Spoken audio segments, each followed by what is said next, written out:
ईरानी सदर मसूद पेज़ेश्कियान का कल पाकिस्तान के मुख्तसर दौरे का इम्कान है। सिफारती ज़राए के मुताबिक ईरानी सदर के दौरे पाकिस्तान के दौरान उनकी सिविल और फौजी क़यादत से मुलाकात का इम्कान है। सिफारती ज़राए का कहना है कि ईरान के सदर पाकिस्तान का शुक्रिया अदा करने के लिए पाकिस्तान का दौरा कर सकते हैं।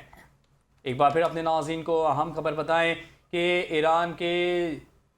ईरानी सदर मसूद पेज़ेश्कियान का कल पाकिस्तान के मुख्तसर दौरे का इम्कान है। सिफारती ज़राए के मुताबिक ईरानी सदर के दौरे पाकिस्तान के दौरान उनकी सिविल और फौजी क़यादत से मुलाकात का भी इम्कान है।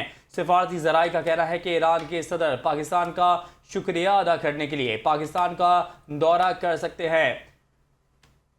कल अहम दौरा मुतवक्के है ईरानी सदर की जानिब से। ईरानी सदर मसूद पेज़ेश्कियान का कल पाकिस्तान के मुख्तसर दौरे का इम्कान है। सिफारती ज़राए के मुताबिक ईरानी सदर के दौरे पाकिस्तान के दौरान उनकी सिविल और फौजी क़यादत से मुलाकात का इम्कान है। सिफारती ज़राए का कहना है कि ईरान के सदर पाकिस्तान का शुक्रिया अदा करने के लिए पाकिस्तान का दौरा कर सकते हैं।